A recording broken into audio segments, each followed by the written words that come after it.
मी जो विषय बोलणार आहे अंतर्गत सुरक्षा, बाह्य सुरक्षा. बाह्य सुरक्षा म्हणजे काय? सीमेची सुरक्षा आणि जिथे काम करतं भारतीय सैन्य आणि त्याच्यामध्ये आर्मी आहे, मोस्टली जास्त आर्मी आहे, मग थोडी नेव्ही, थोडे एअरफोर्स, थोडंसं कोस्ट गार्ड वगैरे आहे. आणि अंतर्गत सुरक्षा म्हणजे देशाच्या आतली जी सुरक्षेची आव्हानं आहेत त्याच्याविषयी. तर मी तुम्हाला थोडक्यात आपला भारताचा जो अंतर्गत आणि बाह्य सुरक्षेचा जो एक इतिहास आहे त्याच्याविषयी तुम्हाला 5 मिनिटं सांगेन, की ज्यामुळे तुम्हाला कळेल की जे भारताचे शत्रू आहेत, चीन असो की पाकिस्तान असो की बांगलादेश असो, त्यांचे जे डावपेच आहेत ते कसे बदली होत आहेत. तर आपण ज्यावेळेला शत्रूच्या डावपेचाकडे बघतो भारत विरोधी कारवायांचे, तर त्यांना 3 मोठ्या कालखंडामध्ये वाटता येईल. एक तर 1947 पासून तर 1971 किंवा 72 पर्यंतचा कालखंड, मग 1972 पासून तर 2014 आणि तिसरं 2014च्या नंतर. ठीक आहे, हे 3 मोठे कालखंड आहे ज्याच्यामध्ये जे डावपेच शत्रू वापरतो त्यामध्ये प्रचंड फरक पडलेला आहे. पहिला जो कालखंड आहे 47 ते 72 किंवा 71 शेवट, तर तो कालखंड पारंपरिक युद्धाचा होता. 1947-48 साली भारत आणि पाकिस्तानचं पहिलं युद्ध झालं. त्यात जवळजवळ 1 वर्षाहून जास्त चाललं आणि भारतीय सैन्याने काश्मीर कसा वाचवला या विषयावर सांगायला वेळ नाही, परंतु त्यावेळेला शूर लोक होते, जनरल तिमय्या होते, अनेकांनी काश्मीर त्यावेळेला वाचवलं. तर इथे जवळजवळ 3,500हून जास्त भारतीय सैनिकांनी आपल्या प्राणाचं बलिदान दिलं. दुसरं युद्ध होतं 1962 युद्ध, ज्याच्याविषयी मी आता मेन्शन केलं आहे. भारत आणि चीनमध्ये झालं होतं आणि असा एक गैरसमज पसरवला जातो की या युद्धामध्ये भारतीय सैन्याचा पराभव झाला, की जे चुकीचं आहे. याचं कारण असं की 1962 युद्ध हे जवळजवळ 4 आठवडे चाललं. तर या युद्धामध्ये हे युद्ध 2 ठिकाणी झालं. अरुणाचल प्रदेश म्हणजे ईशान्य भारतामध्ये, तिथे एक डिव्हिजन म्हणजे एक 20,000 सैन्य युद्ध लढलं. आणि दुसरा युद्धाचा जो भाग होता तो लडाखमध्ये झाला होता. तिथे एक ब्रिगेड म्हणजे जवळजवळ 4 ते 5,000 सैन्य लढलं. ज्याचं गणित चांगलं असेल त्याला कळेल की 20,000 प्लस 5,000 इक्वल टू 25,000, म्हणजे 25,000 भारतीय सैन्यानी 1962च्या युद्धामध्ये भाग घेतला होता. आणि 1962 मध्ये भारतीय सैन्याची संख्या किती होती? तर ती जवळजवळ 4 लाखाच्या आसपास होती. तर ज्याचं गणित चांगलं असेल तो कॅल्क्युलेट करू शकेल की 10%हून कमी भारतीय सैन्यानी या युद्धामध्ये भाग घेतला. आणि एअरफोर्सने या युद्धामध्ये भागच घेतला नाही आणि नेव्हीने या युद्धामध्ये भागच घेतला नाही. तर जर 90% सैन्य लढलं नाही, 100% एअरफोर्स लढलं नाही आणि 100% नेव्ही लढलं नाही, तर हे युद्ध आर्म फोर्सेस हरले, हे असं कसं म्हणता येईल? हे युद्ध हरले होते. आपलं जे राजकीय नेतृत्व होतं त्यांचा मनामध्ये पराभव झाला होता की सैन्य इंटॅक्ट असताना ते म्हणाले की आम्ही हरलो आणि त्यांनी ते युद्ध म्हणजे हे सोडून दिलं. तर ते 62 युद्ध होतं. त्याच्यात सुद्धा जवळजवळ आपण 2,500च्या आसपास आपण सैनिक गमावलेले आहेत आणि ज्याच्यामध्ये माझ्या भावाला वीरगती मिळाली होती वॉलहॉंगमध्ये, तिथे ते मेमोरियल पण आहे. नंतर 1965 युद्ध झालं. ते 65 युद्ध आपण जिंकलं आणि त्यावेळेला दोघांचं मेन्शन करायला पाहिजे की 65च्या युद्धामध्ये एक महाराष्ट्राचे सुपुत्र यशवंतराव चव्हाण हे संरक्षण मंत्री बनलेले होते. 63 नंतर ते संरक्षण मंत्री बनले आणि लाल बहादूर शास्त्री हे त्यावेळेला देशाचे पंतप्रधान होते. हे युद्ध ज्याला सुरू झालं, युद्धाविषयी मी जास्त बोलत नाही, पण 2च प्रसंग मी सांगायला पाहिजे की एक अशी परिस्थिती आली की पाकिस्तानचे रणगाडे हे अखनूरच्या दिशेने यायला लागले आणि त्या भागामध्ये भारतीय सैन्याची काही तैनाती नव्हती. तर जे सैन्याचे जे प्रमुख होते जनरल चौधरी, ते यशवंतराव चव्हाण यांच्याकडे गेले आणि म्हणाले की आता तिथे सैन्य नाहीये आणि जर अखनूर पर्यंत जर ते पाकिस्तानचे रणगाडे पोहोचले तर जो आपला पुंछ राजौरी रस्ता आहे तो कापला जाईल आणि पुष्कळसं सैन्य त्या भागात त्याला रसद पाठवण्याकरता रस्ता शिल्लक राहणार नाही. त्यावेळेला एकच रस्ता होता, आता 3 रस्ते आहेत. ती रस्त्याची क्रांती हा नंतर एक वेगळा विषय आहे की दुसरे एक महाराष्ट्राचे सुपुत्र नितीन गडकरी यांनी काय क्रांती काश्मीरमध्ये केलेली आहे, रस्त्याची क्रांती. आणि काय क्रांती त्यांनी ईशान्य भारतात केली आहे एक वेगळाच विषय होऊ शकतो. आणि त्याच्यामुळे भारतीय सैन्याची जी लढण्याची जी एफिशियन्सी आहे ही प्रचंड वाढलेली आहे. तर टू कट इट शॉर्ट, माझा फोन वाजतो ठीक आहे, माझा नाही आहे मला वाटतं, पण मी हे ऑफ करून टाकतो. माझा नाही आहे हा, पण हां एनिवे जर तुम्हाला हा ऑफ करता आला त्याला ऑफच करून टाका. ठीक आहे, माझा वाचत नाही, कारण मला आत्ताच माझ्यावरती एक तंत्रज्ञानाचं ओझं लादण्यात आलेला एक असा मोबाईल माझ्याकडे देण्यात आला की ज्याला स्मार्ट मोबाईल म्हणतात. स्मार्ट मोबाईलचा अर्थ असा की युजरपेक्षा मोबाईलला जास्त स्मार्ट होतो. तो ऑफ कसा करायचा अजून मला कळालेलं नाहीये. आपण 2 जण लोक दिसतात त्यांना द्या कसं ऑफ करायचं, ऑफ करून टाका त्याला. तो ऑफच होत नाही. तो पॉवर ऑफ करायला पाहिजे पण तो माझा ऐकत नाही. तो ठीक आहे काय करायचं आता. ठीक आहे युपीचा जास्त स्मार्ट मोबाईल असले कसा प्रॉब्लेम होतो. ओके तर 1965च्या युद्धामध्ये यशवंतराव चव्हाण म्हणाले की जर एअरफोर्सचा वापर करायचा असेल तर मला संसदेची सहमती पाहिजे. तर चौधरी म्हणाले की त्याकरता वेळ नाही, तुम्हाला स्वतः हे ठरवावं लागेल. त्यांनी विचार केला. त्यांना युद्धकला या विषयाची फारशी माहिती नव्हती. मग ते म्हणाले की ठीक आहे एअरफोर्सला सांगा या. एअरफोर्स 40 मिनिटांमध्ये हवेत आलं आणि पाकिस्तानचा जो थ्रस्ट होता तो थांबवण्यात आला. तर यशवंतराव चव्हाणांचं कौतुक करायला पाहिजे की जर नुसतं कॉमन सेन्स अप्रोच जरी तुम्ही फॉलो केला तरी तुम्ही किती चांगले निर्णय घेऊ शकता. दुसरी अजून एक परिस्थिती आली की ज्या वेळेला पाकिस्तानी सैन्य हे खेमकरणच्या दिशेने यायला लागलं. पुन्हा एकदा जनरल चौधरी गेले पंतप्रधानांकडे लालबहादूर शास्त्रीकडे आणि म्हणाले की आता त्या सैन्याला तिथं थांबवणं डिफिकल्ट झालेलं आहे. तर आता आपण एक दुसरी फ्रंट उघडायला पाहिजे. तुम्ही लाहोर आणि सियालकोटच्या बाजूला तिथे हल्ला करायला पाहिजे. कारण लाहोरचं जे शहर आहे ते भारत पाकिस्तान सीमेपासून फक्त 12 किलोमीटरच्या अंतरावरती आहे. तर ते झालं तर आता पाकिस्तान सैन्यावरती दबाव पडेल आणि ते जातील. पुन्हा शास्त्रींचं तेच म्हणले की मी कसं हो म्हणायचं कारण ही माझ्या पॉवरच्या बाहेर आहे. लोकसभेला लावायला पाहिजे. म्हणजे याच्याकरता वेळ नाही. तुम्हाला आत्ता पुढच्या 2 मिनिटात निर्णय घ्यावा लागेल. शास्त्रींनी विचार केला. त्यांना कसलाही अनुभव नव्हता आणि ज्यावेळेला त्यांची निवड झाली होती ते एक लाईट वेट होते त्यावेळेच्या पॉलिटिकल सिस्टीममध्ये. म्हणजे ते कॉम्प्रोमाइज कॅन्डिडेट होते. ते काही इलेक्टेड कॅन्डिडेट नव्हते. त्याच्यात मी जास्त जात नाही. आणि पहिल्या वेळा 1905 इतक्या वर्षानंतर 1947 नंतर भारतीय सैन्याने इंटरनॅशनल बॉर्डर क्रॉस केली. लाहोरच्या दिशेला कूच केली. पाकिस्तानी सैन्याचं आक्रमण थांबलं. ते युद्ध आपण जिंकलं. मग ताश्कंदला ते गेले. ताश्कंदला हाजीपीर खिंड परत द्यावी लागली. तिथे लालबहादूर शास्त्रींचा संशयास्पद परिस्थितीमध्ये मृत्यू झाला. त्याच्यावरती एक ताश्कंद फाईल नावाचा एक सिनेमा पण आहे. तो तुम्ही बघितला असेल किंवा नसेल तो जरूर बघा. त्याच्याविषयी बोलायला वेळ नाही. तर ते 65चं युद्ध होतं. आणि चौथं युद्ध जे होतं ते 1971चं युद्ध जे अतिशय वेल डॉक्युमेंटेड आहे. त्याच्यात पाकिस्तानचे 2 तुकडे झाले. फील्ड मार्शल सॅम मॅनेक्शॉ यांनी कसा पराक्रम केला. युद्धाकरता आपण 6 महिने कसं थांबलो. ते युद्ध 3 आठवड्यामध्ये कसं संपवण्यात आलं. त्याविषयी बोलायला वेळ नाहीये. तो एक वेगळाच विषय होईल. परंतु एवढं नक्की की त्या युद्धामध्ये पाकिस्तानचे 2 तुकडे झाले आणि ईस्ट पाकिस्तानचा बांगलादेश त्यावेळेला बनला. तर इथे पहिला जे कालखंड होतो तो इथे संपतो. 1971चं युद्ध हरल्यानंतर पाकिस्तानला कळालं की भारताशी युद्ध करून काश्मीर जिंकणं हे कधीही शक्य नाही. म्हणून त्यांनी 72 नंतर एक नवीन प्रकारचं युद्ध सुरू केलं. त्याचं नाव होतं ऑपरेशन टोपॅज किंवा ऑपरेशन काराकोरम. हे पहिले जे युद्ध म्हणजे 47 पासून तर 1972 पर्यंत अंतर्गत सुरक्षेच्या आव्हानामध्ये काय होतं तर त्यावेळेला फक्त हिंदू मुस्लिम दंगे हा एक प्रकार होता आणि लॉ अँड ऑर्डरमध्ये नॉर्मल चोऱ्या वगैरे ते वेगळं होतं. पण बाकी तिथे फारसं काही नव्हतं. केवळ हिंदू मुस्लिम दंगे एवढंच होतं. 72 नंतर मात्र स्वरूप अंतर्गत सुरक्षेचं वेगाने बदली झालं. ऑपरेशन काराकोरमचे 3 भाग होते. काराकोरम 1 म्हणजे खालिस्तानी दहशतवाद, काराकोरम 2 म्हणजे काश्मीरमधला दहशतवाद आणि काराकोरम 3 म्हणजे बाकीच्या भारतातला दहशतवाद. नंदूजी तुम्हाला 45 मिनिटाचा कालखंड झाला की हे करा सांगावं लागेल की झाले 45 मिनिटं. नाहीतर काय होईल की दगडफेक सुरू होईल. ठीक आहे तुमची व्याख्यानमाला खंडित होईल. तर ती व्हावी अशी माझी इच्छा नाही आहे. कारण बोलताना आपल्याला लक्षात येत नाही की आपण काय बोलतोय किती बोलतोय. तर वेळेचं भान एक 40 मिनिटं झाले की आपण जरूर मला सांगा. म्हणजे मी थोडं थांबण्याचा प्रयत्न करते. त्यानंतर जर थोडंसं इंटरॅक्शन किंवा काही सांगायचं असेल बोलायचं असेल तर आपण ते बोलू शकतो. कारण इथे अनेक सिनियर लोक बसलेले आहेत.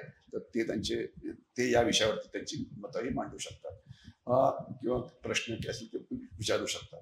तर हे पहिलं म्हणजे खालिस्तानी दहशतवाद, काश्मीरचा दहशतवाद आणि बाकीच्या भारतातला दहशतवाद.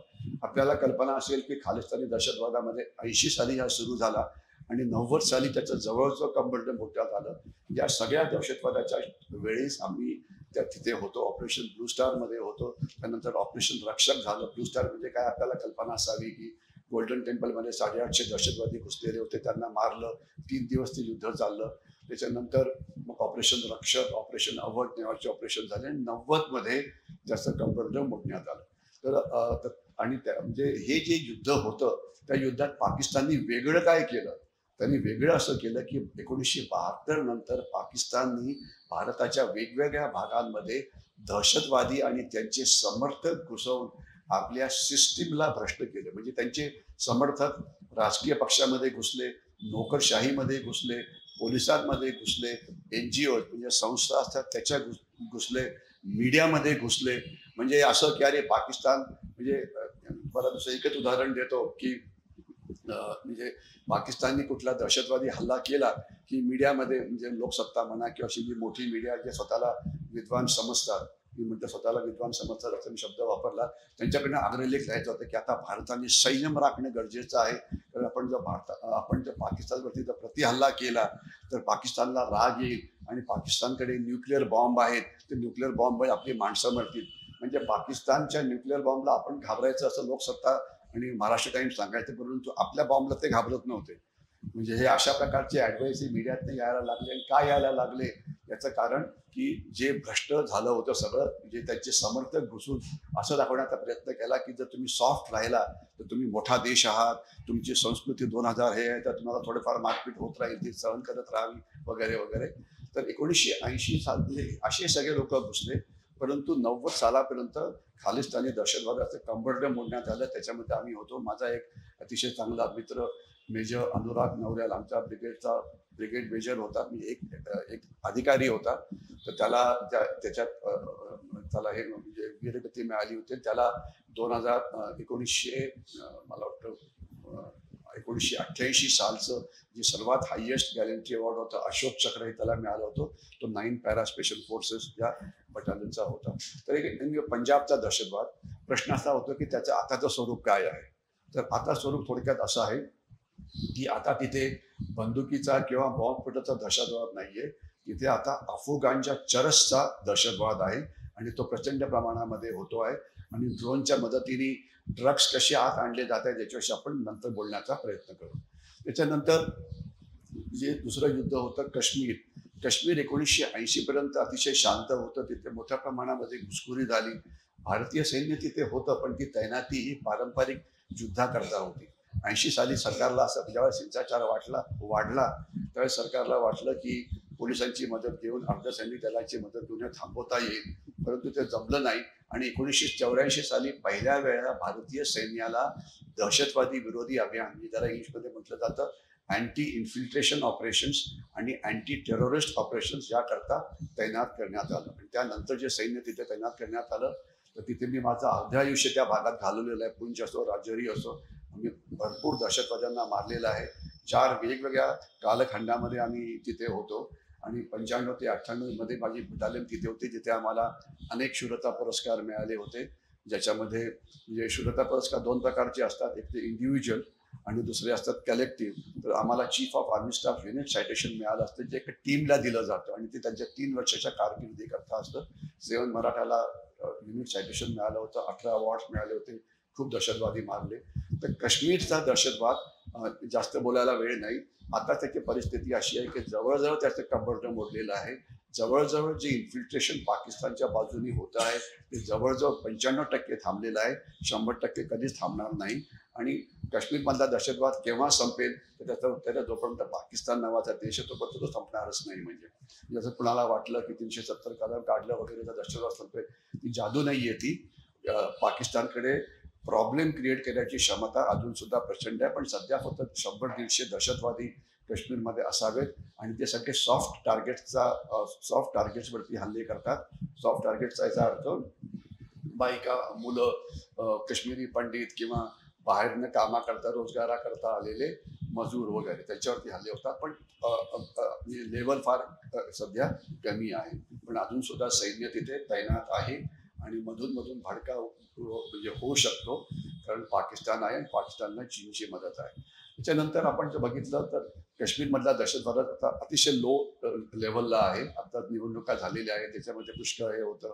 आणि चांगल्या बातम्या अशा आहेत की काही काही दहशतवादी गट जे आहेत ते आता त्यांना असं दिसतंय की दहशतवाद हा पेईंग प्रपोजिशन नाही. म्हणजे काल परवाच नरेंद्र मोदी गेले होते याच्यामध्ये आपल्या अमेरिकेमध्ये, तर तिथून एक तवाऊर राणा नावाचा म्हणजे एक दहशतवादी, त्याला परत आणण्यात त्यांना यश मिळालेलं आहे. तर मला वर्तमानपत्र विचारलं होतं की तुमच्या याच्यावरती काय मत आहे, की त्यांना भारतात आणलं हा फार मोठा विजय आहे का? म्हटलं कोणालाही दहशतवादाला आणण्याचा विजय नक्कीच आहे, परंतु जर मी मोदी असतो तर मी नसतं आणलं. याचं कारण असं आहे की हा पहिलेच म्हातारा झालेला आहे, त्याला सगळ्या प्रकारचे एलिमेंट्स आहेत, याची लढण्याची काही क्षमता शिल्लक नाही. इथे येऊन उगीच दाखल झाला, मेडिकल ट्रीटमेंट द्यावी लागेल, त्याला बायपास सर्जरी करावी लागेल, म्हणजे उगीच आपला मेडिकलचा खर्च होईल. त्यापेक्षा त्याला तिकडेच मरू दे. आता तो काही करू शकत नाही. पण नाही म्हणे तसं नाही होते यायला पाहिजे, पण जाऊ देते. म्हणजे आता त्याच्यात काही क्षमता राहिलेली नाहीये. म्हणजे तो आता म्हातारा झालेला तसाच मरेल तो. तर भारतात येऊन मरेल तेवढं स्वप्न होईल. तर उगीच आपला खटला चालवायचा पुन्हा, उगीच पुन्हा उज्ज्वल निकमांना 5 वर्ष वकील म्हणून तिथे दाखल करायचं, त्यांना पैसे द्यायचे, याला काही अर्थ नाहीये. म्हणजे हे माझं मत आहे. पण त्याच्यात क्षमता काही नाहीये. तो आता फक्त केवळ एक त्याला काय म्हणायचं, एक प्रतिमात्मक म्हणून तो आहे. तो पण तो येतोय ते चांगली गोष्ट आहे. शत्रूंना कळायला पाहिजे की भारतामध्ये एवढी ताकद आहे की इव्हन 10 वर्ष 20 वर्षांनंतर सुद्धा आपण शत्रूंना आपल्याकडे आणू शकतो आणि त्यांच्यावरती कारवाई करू शकतो. तर काश्मीरमध्ये आता जवळजवळ शांतता प्रस्थापित झालेली आहे. तिथे मोठ्या प्रमाणामध्ये टुरिझम सुरू झालेलं आहे आणि मला खात्री आहे की आपल्यातले अनेक जण टुरिस्ट म्हणून तिथे गेले असतील. काश्मीरची लोकसंख्या ही जवळजवळ 1.5 कोटीच्या आसपास आहे.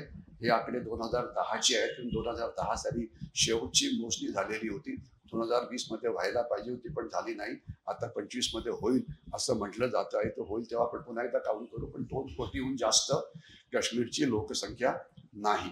आणि तिथे आता एक लोकांनी निवडलेलं सरकार तिथे आहे आणि ते आता बऱ्यापैकी चूप बसलेले आणि बऱ्यापैकी जे बडबड कमी करतात आणि डेव्हलपमेंटचं काम करतात. आणि मागच्या वर्षी जवळजवळ 2.5-3 कोटीहून जास्त टुरिस्ट हे काश्मीरमध्ये गेले होते. म्हणजे जेवढे काश्मीरचे लोक त्याच्यापेक्षा जास्त टुरिस्ट. आणि ती एक अतिशय चांगली गोष्ट होती, कारण टुरिस्ट गेले की म्हणजे मी चक्क ज्यावेळेला पहलगामला गेलो होतो तिथे मला वडापाव मिळाला.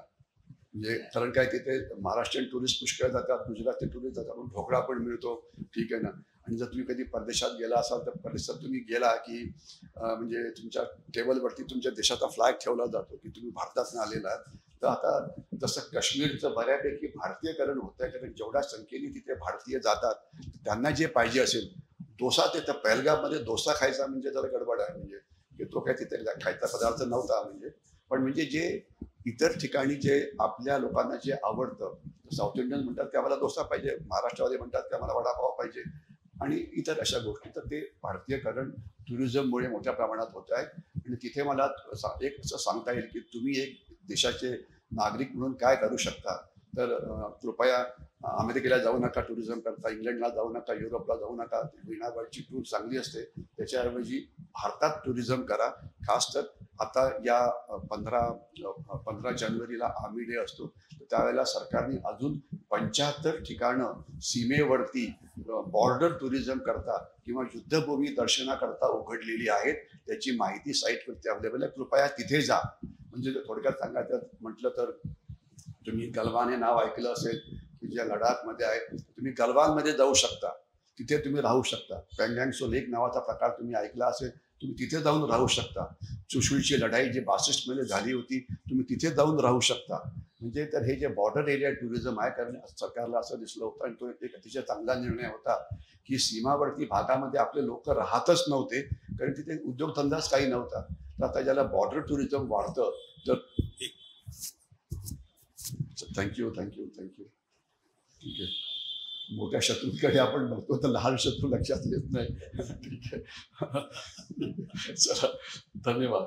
ठीक आहे. ऑलराऊंड लक्ष ठेवावं लागतं की ते नाही ठेवलं ते गडबड होते. म्हणजे ठीक. तर बॉर्डर टुरिझमला जरूर जा.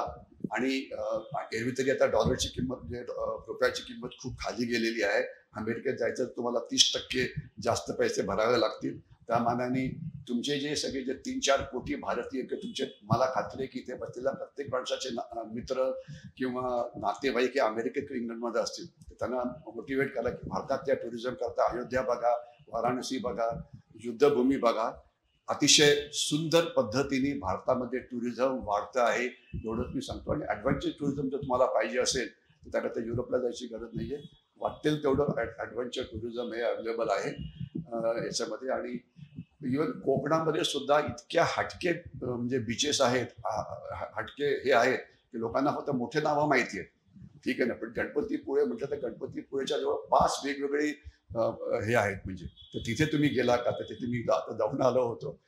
एनिवे, भारतीय टुरिझम एखादा खास तर बॉर्डर एरियामध्ये ईशान्य भारतात जा, मेघालयमध्ये जा, मणिपूरमध्ये सध्या गडबड आहे पण आधी फार चांगलं होतं. नागालँडमध्ये जा, तिथे नंतर मिझोराममध्ये जा, सगळीकडे आसाम तर आहेत. अरुणाचल प्रदेशमध्ये तुम्ही तवांगमध्ये जाऊ शकता. मी आता वॉलामचं नाव घेतलं होतं, तुम्ही तिथे जाऊ शकता.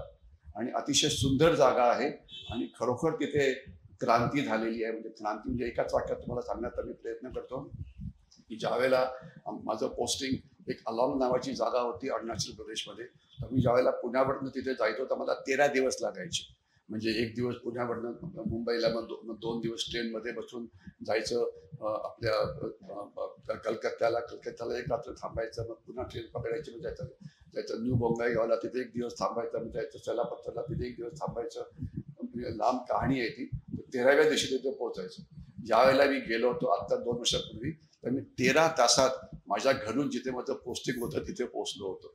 2 तास पुणे ते गुवाहाटी विमानाने जायचं, 1 तासाचा लेओव्हर, तिथून अर्ध्या तासाचं विमान की जे तुम्हाला घेऊन जातं दिब्रुगडला, आणि दिब्रुगडवरनं 4 तासामध्ये तुम्ही अलाँगमध्ये पोहोचता की ज्याला आम्ही पहिले 4 दिवस घ्यायचो. तर तिथे गडकरींनी ब्रह्मपुत्रेवरती एवढे ब्रिजेस बांधलेले आहेत. जो पहिले एकच होता, जो होता गुवाहाटीपाशी, आणि बाकी ठिकाणी आम्ही ब्रह्मपुत्रा ही एका RPLच्या मदतीने, म्हणजे एका बोटीच्या मदतीने पार केली. जशा बोटी कोकणात असतात ना, त्या ज्या गाड्या पण जाऊ शकतात, आणि तशा प्रकारच्या बोटीने पार करायचो.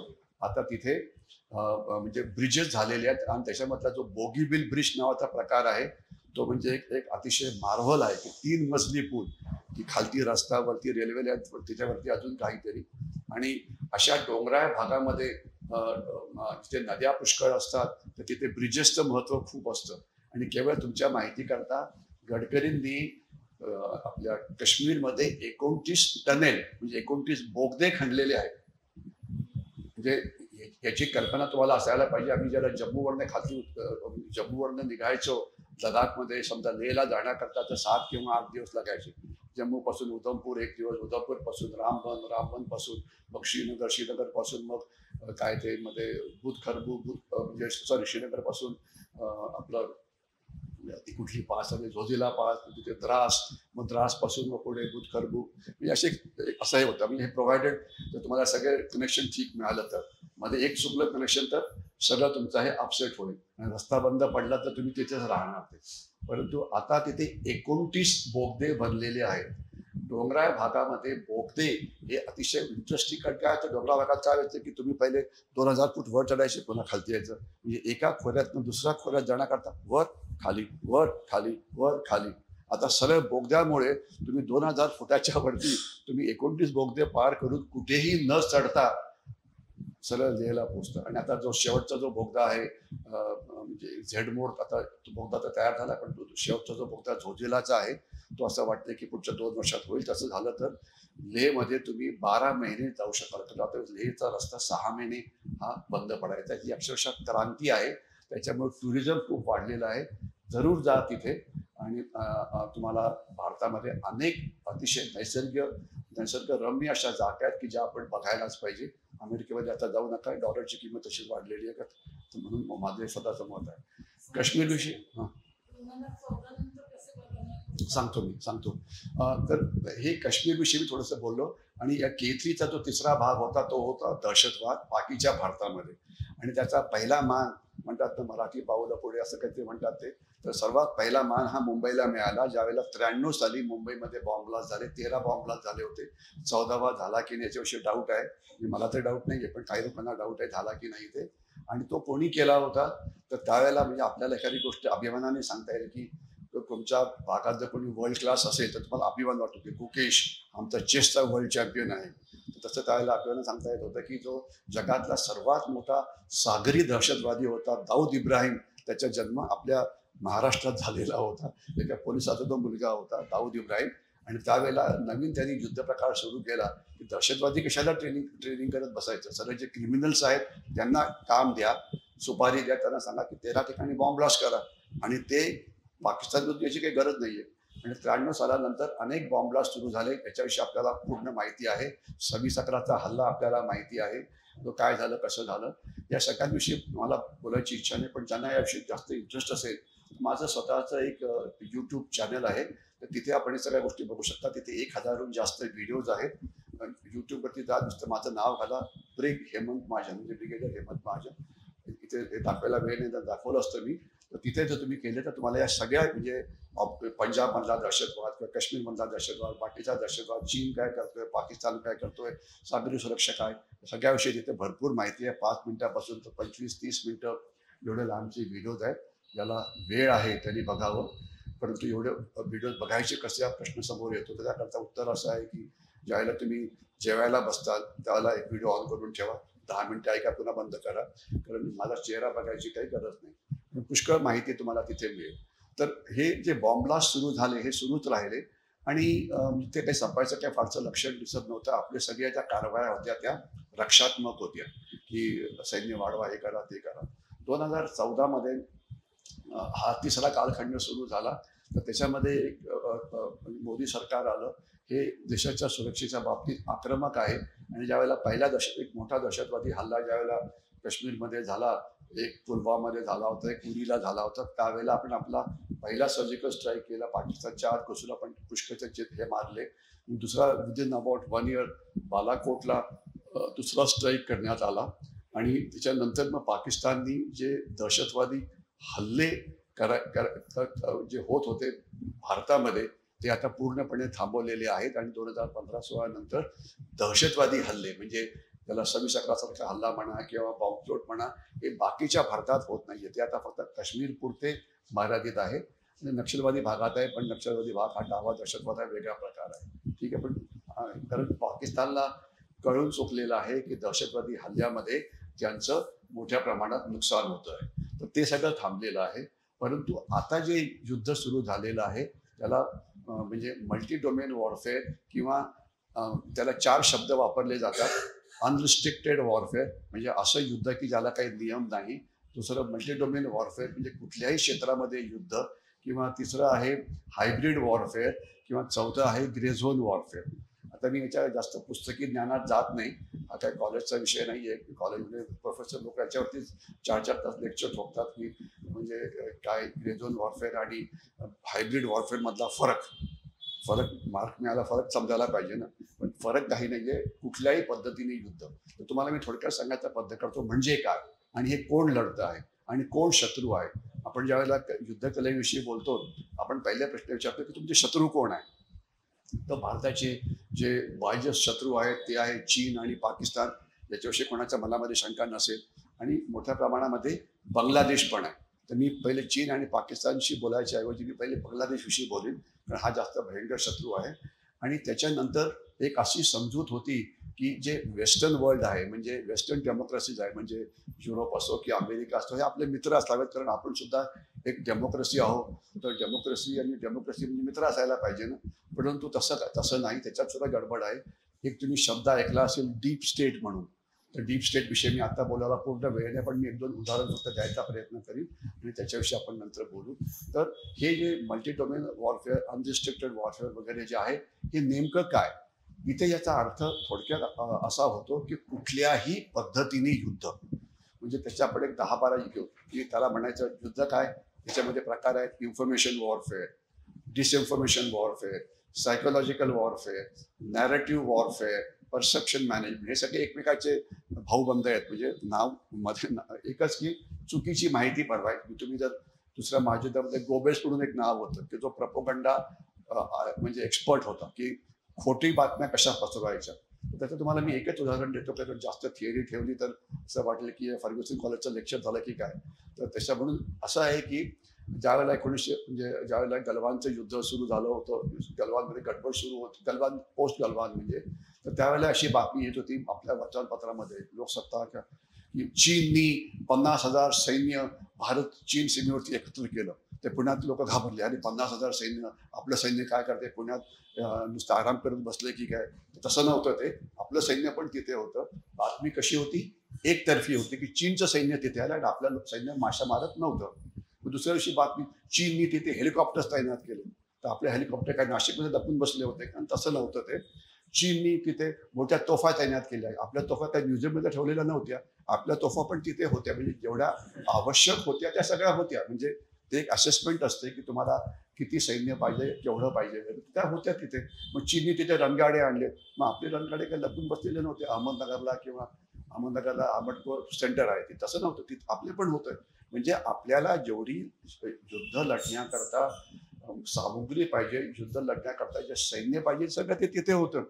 परंतु ते लोकांना घाबरवण्याचा प्रकार की अरे बापरे. आणि मग त्यावेळेला डिबेट सुरू होतं. त्यावेळेला मी डिबेटमध्ये तोपर्यंत मी भाग घेत होतो, पण नंतर मी थांबवलं. म्हणजे मी टीव्ही डिबेटमध्ये पुष्कळ वेळा भाग घेतला. आम्ही एक 5-6 वर्षापूर्वी डिबेटमध्ये जाणं कायमचं बंद केलं, कारण तो मी अतिशय काळजीपूर्वक मी शब्द वापरतो, अतिशय मूर्खपणा येतो. त्यांचा अजेंडा हा पहिलेच ठरलेला असतो, आणि त्यांना काहीतरी घाबरवून टाकायचं, काहीतरी सनसनाटी बातमी. कारण काय असतं की मीडियाचा सर्वात मोठा हे काय असतं, भारतीय जी मीडिया आहे, आणि मीडिया आपण ज्यावेळेला म्हणतो याच्यामध्ये प्रिंट मीडिया आहे, याच्यामध्ये इलेक्ट्रॉनिक मीडिया म्हणजे टीव्ही चॅनल्स आहेत, याच्यामध्ये सोशल मीडिया आहे. जोपर्यंत सनसनाटी बातमी येत नाही तोपर्यंत मीडियाला कोणी काही विचारत नाही. सनसनाटी बातमी म्हणजे काय, तर कुत्र्याला माणूस चावला तर ती बातमी नसते, पण माणसाला कुत्रा चावला, काय उलटं बोललो की काय, माणूस तर कुत्र्याला चावला तर ती बातमी होते. काहीतरी वाईट बातमी की 50,000 सैन्य तिथे झालं, आणि म्हटलं भारताचं पण आहे, मग काय बातमी झाली, काहीतरी घाबरायला पाहिजे ना. मला अजून सुद्धा आठवते, त्यावेळेला एकाने मला कॉल केला होता की सर मी गणपती पुढेपासून मधून बोलतो आहे. म्हटलं वा छान आहे, फार चांगलं ठिकाण आहे वगैरे. म्हणजे तसं नाही हो. म्हटलं कसं आहे मग, म्हणजे की असं आहे की आता इथे लोकल म्हणजे पेपरमध्ये बातमी येते, कुठल्यातरी लोकल पेपर आहे सागर वगैरे, की चीनची पाणबुडी या भागात फिरते, आम्ही काय करू. म्हटलं असं करा, गणपतीपुळे अतिशय जागृत दैवत आहे, तिथे 1 नारळ हे करायचे, 2 नारळ करा, अगदी गॅरंटीड आहे की ती पाणबुडी परत जाईल. नाही गेली तर मला कॉल करा. ठीक आहे. म्हणजे आता हा काय फालतूपणा आहे. आता पाणबुडी आली असेल चुकून, रस्ता चुकून, तर ते काम काय गणपतीपुळ्यातल्या लोकांचं आहे का. ते ज्याचं काम आहे ते करतील काम आपलं ते. ठीक आहे, त्याची काळजी तुम्ही कशाला करताय म्हणजे ते. तर हा असला फालतूपणा सुरू होता.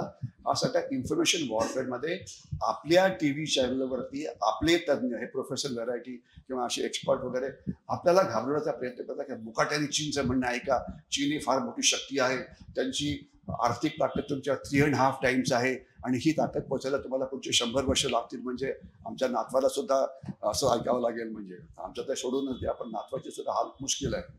तर मी त्यांचं ऐका, आणि मुकाट्याने ते म्हणतात ते चुपचापपणे मान्य करा.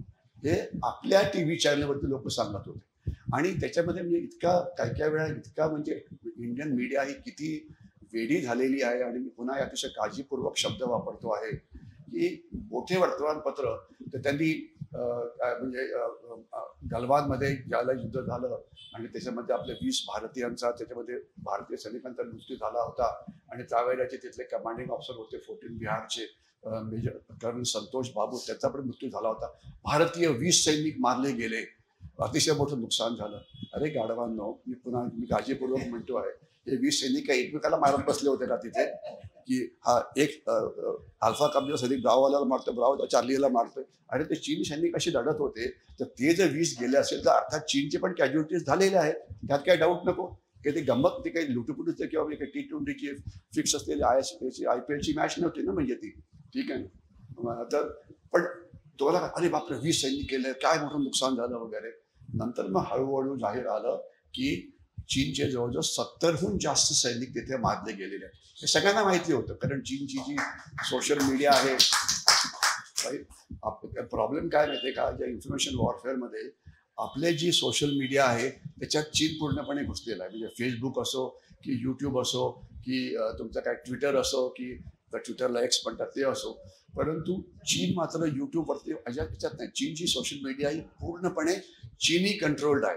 म्हणजे आपलं जे यूट्यूब, ज्याला आपण आपलं फेसबुक म्हणतो, तर त्यांचे जे आहे ते वैभव त्याचं नाव आहे. तिथे आपण जाऊ शकत नाही, कारण ते फक्त चीनी लोकांचंच आहे. म्हणजे ते तुमच्या विरुद्ध माहिती युद्ध छेडू शकतात, परंतु तुम्ही त्यांच्या विरुद्ध आक्रमक माहिती युद्ध हे छेडू शकत नाही.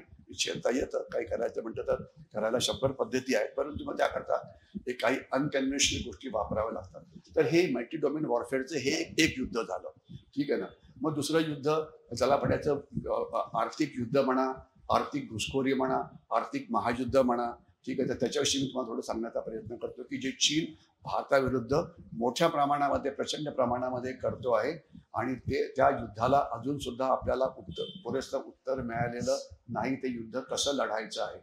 तर आर्थिक युद्ध म्हणजे काय, गेले 6 वर्ष भारतीय सरकार प्रयत्न म्हणजे आपण जर चीन आणि भारताचा व्यापार बघितला तर आपण एक काहीतरी $20 अब्ज एवढे गोष्टी चीनला निर्यात करतो आणि चीन आपल्याला $120 बिलियन एवढी वस्तू आपल्याला पाठवते. म्हणजे 6 पटीने जास्त ते आपल्याला गोष्टी पाठवतात, ठीक आहे ना. हे भयंकर आहे युद्ध. आता एक अतिशय मॅव्हरिक किंवा एक अतिशय डिसरप्टिव्ह नेते आता पुढे आलेले, त्याचं नाव आहे डोनाल्ड ट्रम्प. त्यांच्याविषयी बोलायचं म्हटलं तर तो एक वेगळाच लेक्चर होऊ शकतं, परंतु ते केवळ भारताकरता फायदा काय नुकसान काय. तर डोनाल्ड ट्रम्पने टॅरिफ वॉर नावाचा एक प्रकार सुरू केलेला आहे. टॅरिफ वॉरचा थोडक्यात अर्थ काय की इम्पोर्ट ड्युटी किंवा आयात ड्युटी ही वाढवायची. म्हणजे तुम्ही कुठली गोष्ट परदेशात तुमच्याकडे येत असतो त्यावरती ड्युटी लावायची, ज्याच्यामध्ये ती गोष्ट महाग होते, ज्याच्यामध्ये ती गोष्ट घ्यायला तुम्ही 2 वेळा विचार कराल. ही त्याचं थोडक्यात हे आहे. कारण ती तशी टॅरिफ ड्युटी न लावता आली तर तुम्हाला अतिशय स्वस्तात ती मिळेल आणि मग भारतीय इंडस्ट्री बंद पडेल. तर ती पडू नये म्हणून टॅरिफ ड्युटी लावायची. तर याच्यामध्ये आपण गेले 5 वर्ष मोदी सरकार प्रयत्न करते, हे करा ते करा ते करा. एक म्हणजे $1 अब्ज सुद्धा तो व्यापार कमी झालेला नाही.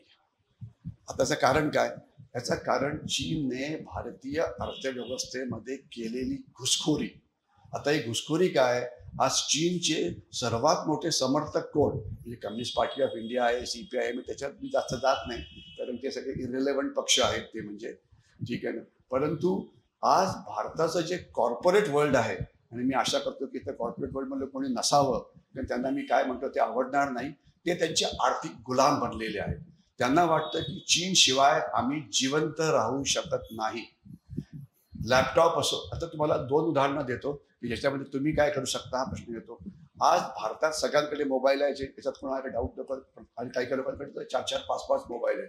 म्हणजे माझ्याकडे एक मोबाईल होता कुठल्या तरी VIPचा, तर मला खूप आनंद झाला की माझ्याकडे VIPचा नंबर आहे. मग कुठे सांगितलं की अरे तुला काय वाटतं, तुझ्याकडे नंबर 10चा मोबाईल आहे, तू 10व्या नंबरवरती आहे. नंबर 1 वरती त्यांचे खास माणसं, नंबर 2 वरती त्याच्या नंतरची माणसं, नंबर 3 वरती, आणि नंबर 10 म्हणजे अरे थोडंसं आले कोणते ऐकायला पाहिजे केव्हा तरी, तशा प्रकारची माणसं. तर म्हणजे मोबाईल, प्रत्येकाकडे मोबाईल आहे. आणि याच्यामधले 30 ते 40% मोबाईल हे चीनी बनावटीचे आहे.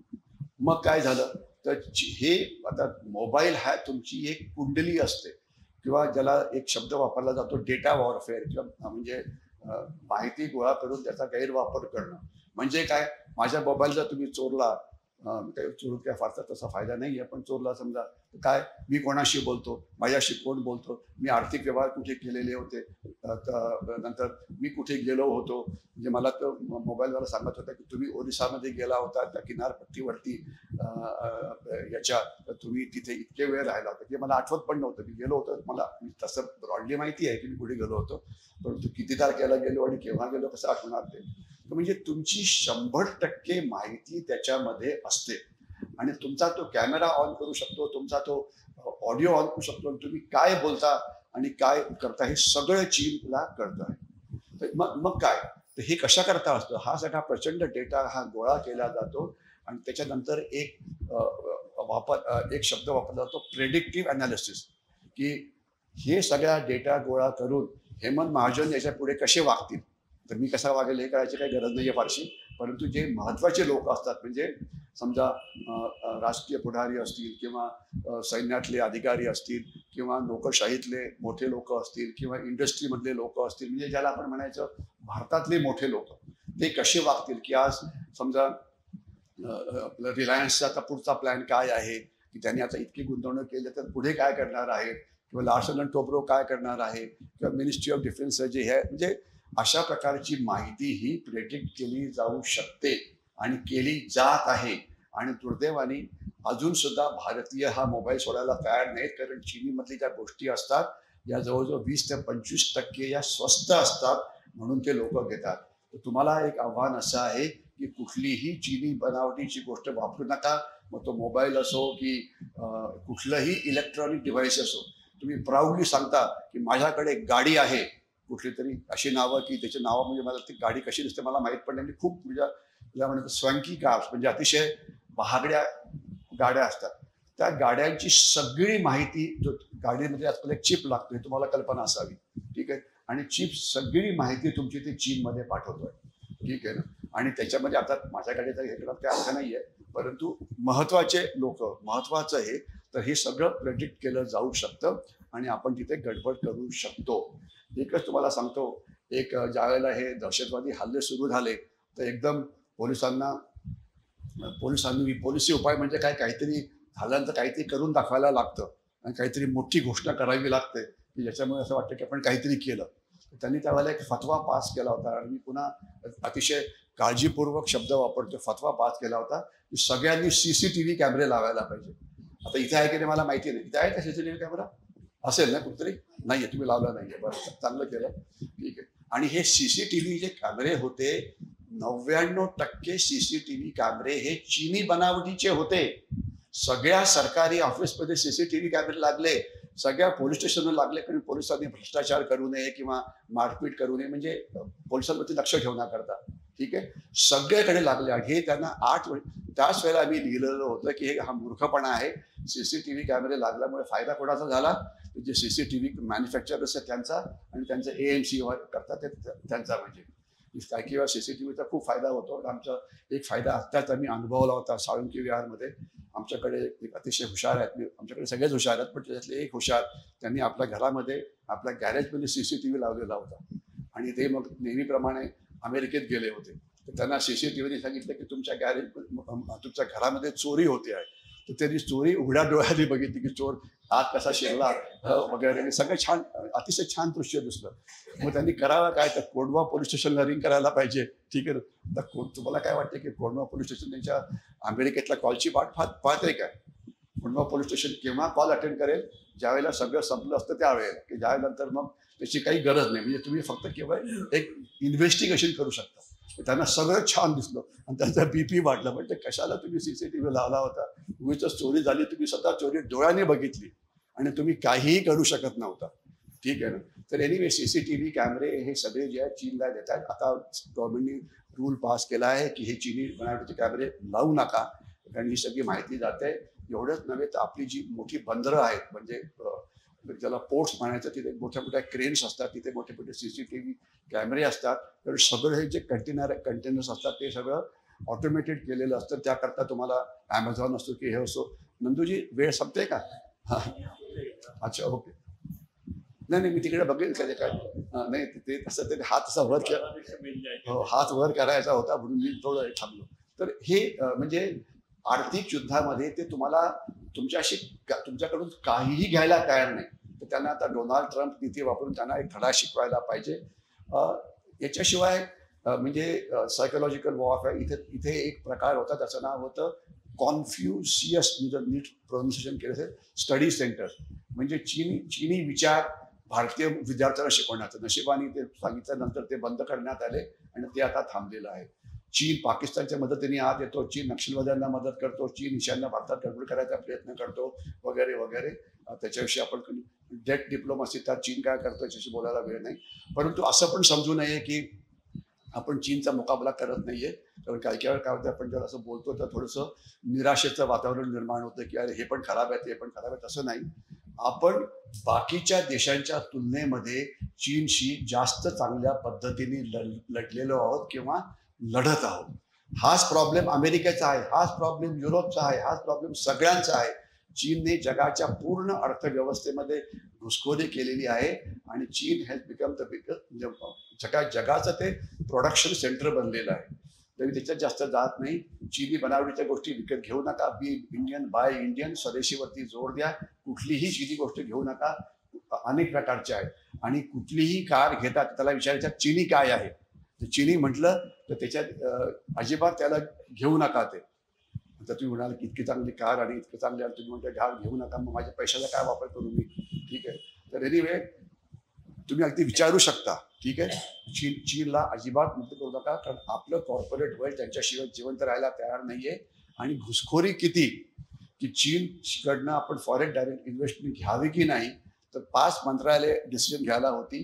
दोघं म्हणाले की नको, म्हणजे होम मिनिस्ट्री म्हणाली नको, डिफेन्स मिनिस्ट्री म्हणाली नको, परंतु 3 कॉमर्स मिनिस्ट्री, अर्थ मंत्रालय आणि अजून कुठेतरी अजून मंत्रालय म्हणाले पाहिजे.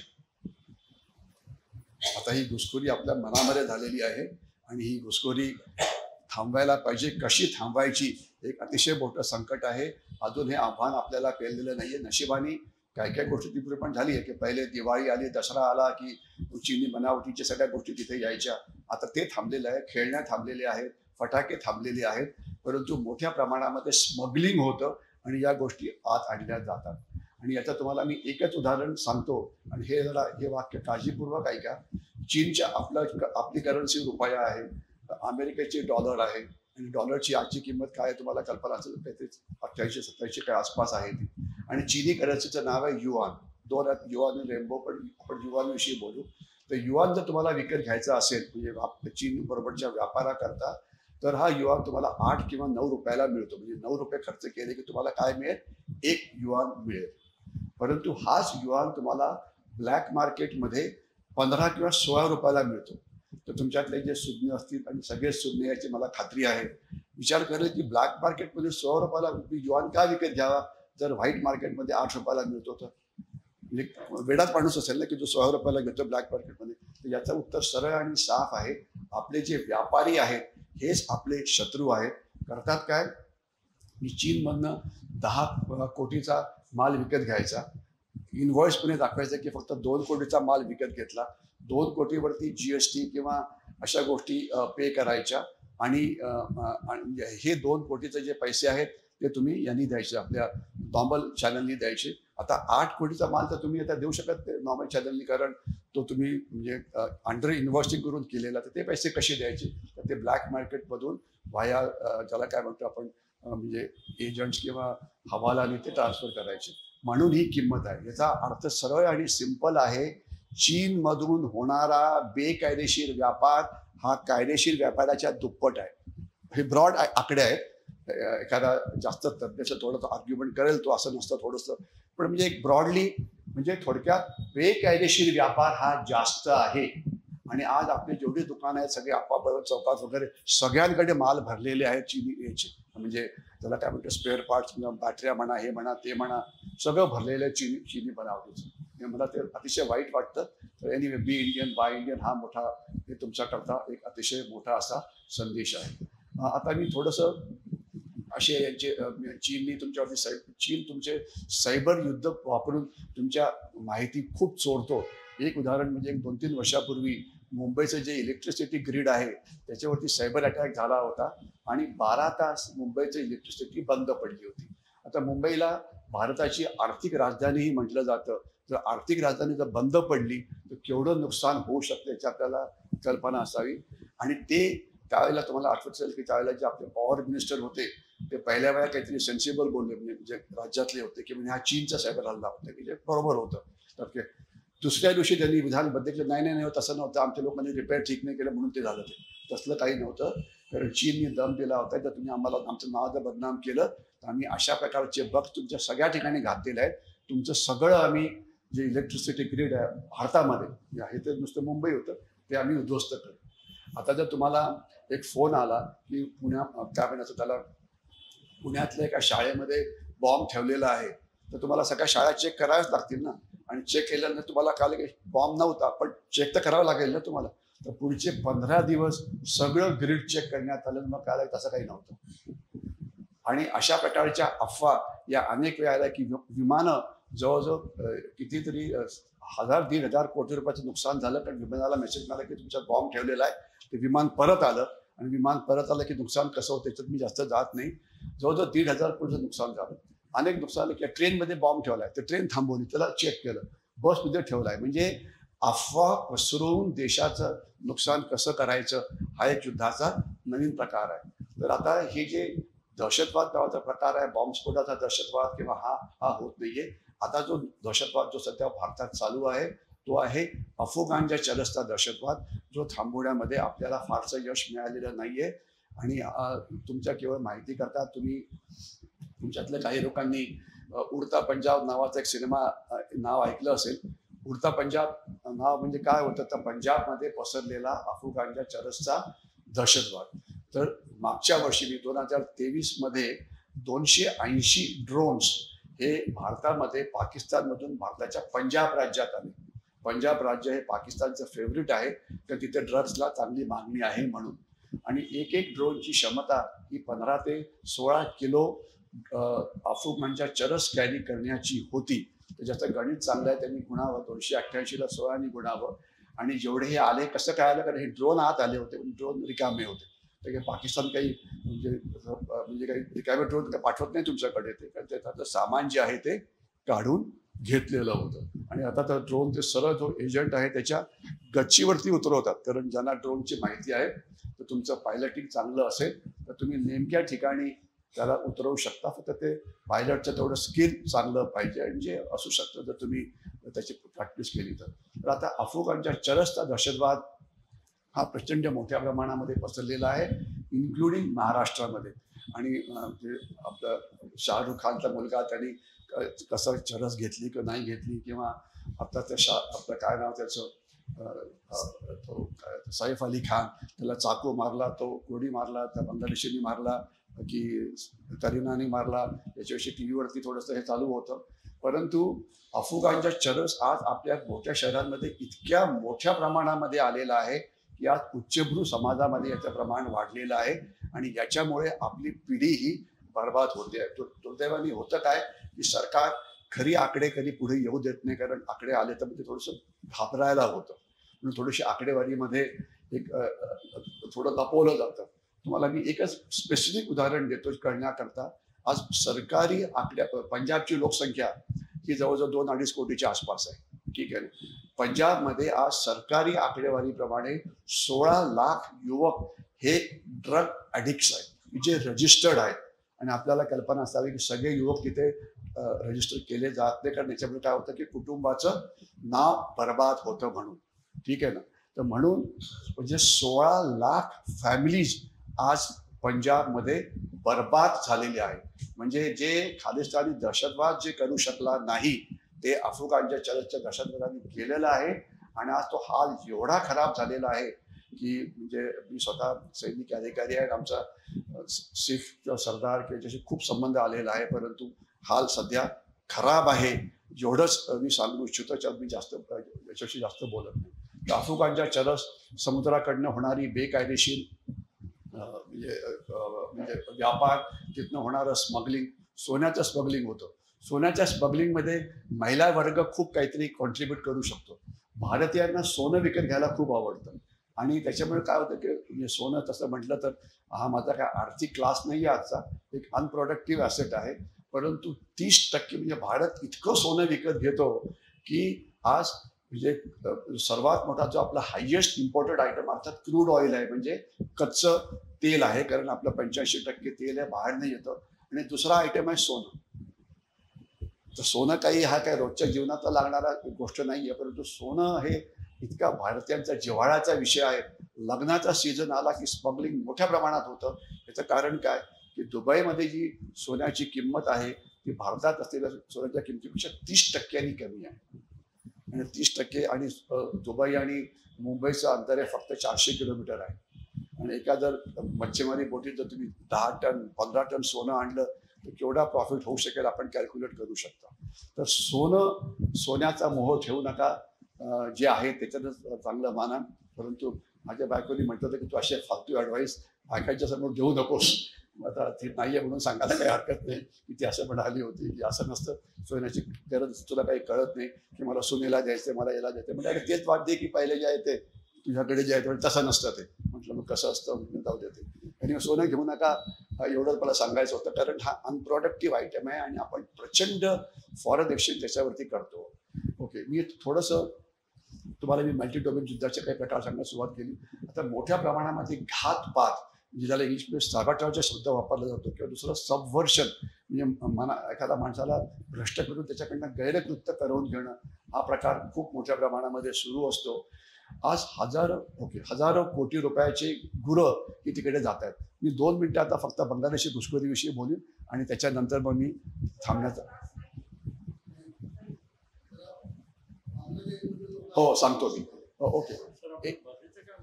नाही मला चालेल. मला उघडं छान वाटतं, उभं राहून चांगलं वाटतं की मग पूर्ण प्रेशर हे करता येतं. बसलो की जरा नाही काही तशी काही तशी काळजी नाही. तशी काळजी नाही आहे. आत्ताच मी सिंहगडावरती गेलो होतो आणि कसं गेलो होतो ते तुम्हाला नंतर सांगेन मी. ठीक आहे. अच्छा, मी आता थोडंसं सांगतो बांगलादेश विषयी आणि सुरुवात करतो 1935 पासून आणि 5 मिनिटात मी सांगण्याचा प्रयत्न करीन. बांगलादेशी घुसखोरी हा भारताला लागलेला कॅन्सर आहे. मी पुन्हा सांगतो, भारताला लागलेला कॅन्सर आहे आणि 5 ते 6 कोटी बांगलादेशी आज भारतामध्ये आहेत आणि रोहिंग्या, त्याच्यामध्ये रोहिंग्या पण सामील आहे. काल परवाच एक बातमी मी इकॉनॉमिक टाइम्समध्ये वाचली. आता इकॉनॉमिक टाइम्स म्हणजे म्हटलं तर कसलं इकॉनॉमिक्स विषयीचं बातमी, तर त्याच्यामध्ये एक रोहिंग्या ह्युमन राईट्स ऑर्गनायझेशन आहे, कॉलिन गोन्झाल्विस, तुम्ही नाव नीट घेतलं असेल, त्याचे मुख्य आहेत.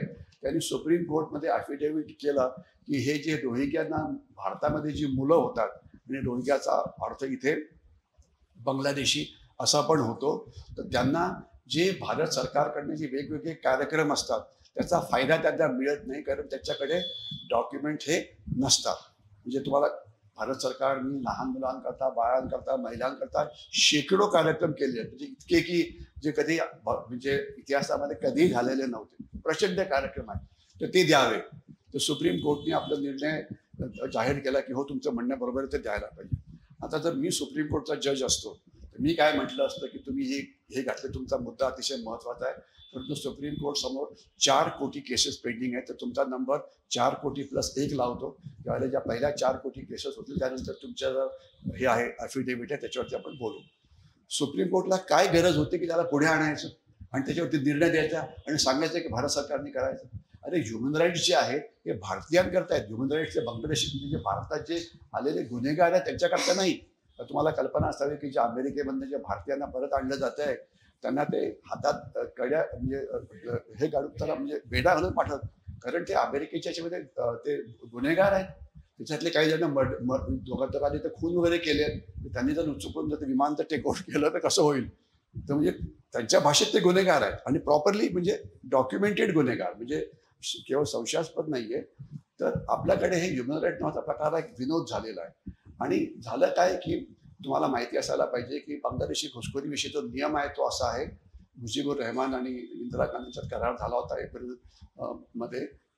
1972 मध्ये, की एप्रिल 1971च्या आधी जे बांगलादेशी भारतात आले होते त्यांना भारताचं नागरिकत्व दिलं जाईल, परंतु त्यांना मतदानाचा अधिकार नसेल. नीट ऐका आपण तुम्ही, नागरिकत्व दिलं जाईल परंतु मतदानाचा अधिकार नसेल.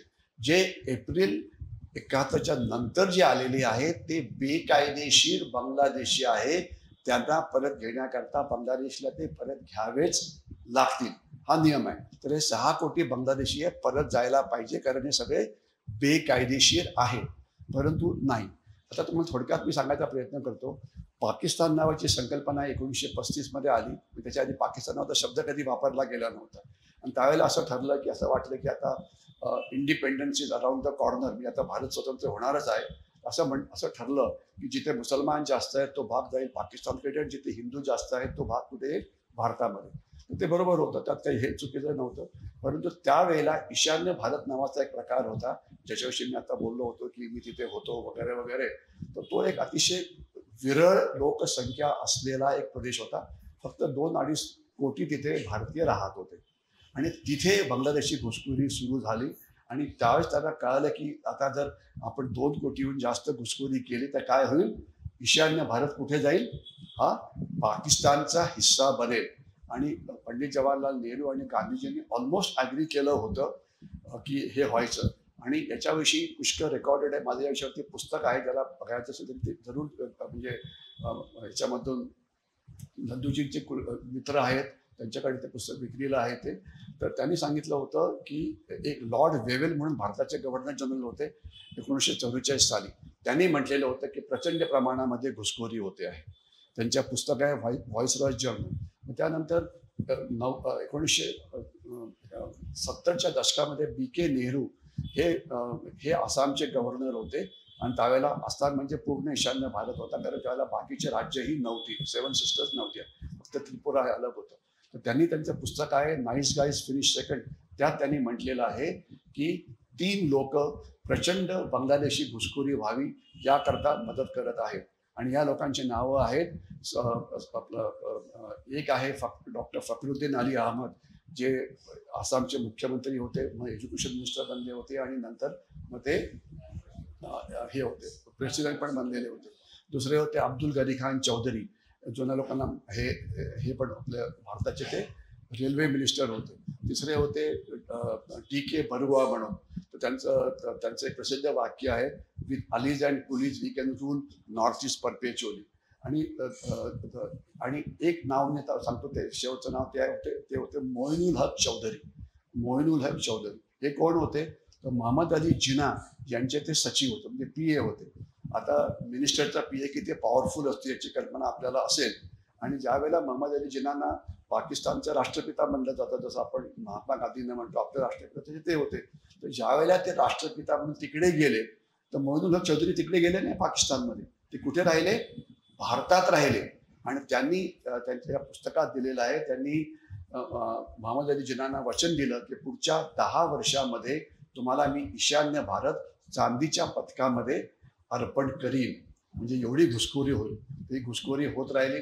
नशिबाने 47 साली ईशान्य भारत जाणार होता, पण त्यावेळेला तिथे मुख्यमंत्री होते गोपीनाथ बोरदोलोई, होते काँग्रेसचे, पण प्रचंड देशभक्त होते. ते म्हणाले की नाही, मी जाऊ देणार नाही ओव्हर माय डेड बॉडी. तर गोपीनाथ बोरदोलोई नसते तर हा म्हणजे आसाम आपल्याकडे राहिला नसता. दुर्दैवाने गोपीनाथ बोरदोलोई 3 वर्षाच्या आत त्यांचा मृत्यू झाला. 1951 का 52 साली ते गेले. आणि 2-3 चांगले मुख्यमंत्री होते, विष्णुकुमार मेधी आणि देवेंद्रप्रसाद शेजवळ. बाकीचे त्यांनी देशाला अक्षरशः विकलेलं होतं, तर त्याच्याविषयी मी बोलत नाही. म्हणजे आता परिस्थिती अशी आहे की 35% लोकसंख्या आसामची ही बांगलादेशी आहे आणि 29% लोकसंख्या ही वेस्ट बेंगॉलची, ही 29% लोकसंख्या पश्चिम बंगालची ही बांगलादेशी आहे. हे सरकारी आकडे बरं का.